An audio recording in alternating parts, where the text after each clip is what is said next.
Welcome back to a new Rubik's Cube trick, and today I'll be showing you a crazy trick that you can show to your friends. Alright, first you want to take the cube, twist like that, and then down, and twist again. So that's our first pattern. Now, our second pattern is this. We go here, up, and back, as you can see. Alright, here's the third algorithm.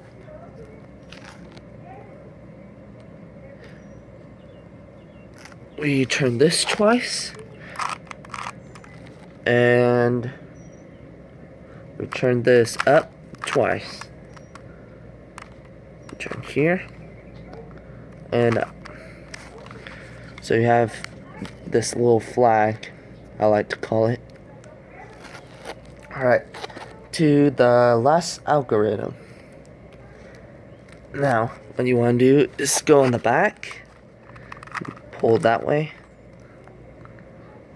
and go down from here,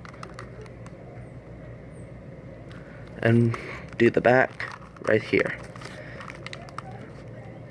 Alright. Now we pull from here and do it again, and here.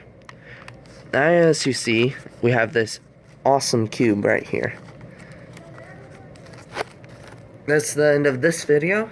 If you're new to my channel, please subscribe and leave a like down below.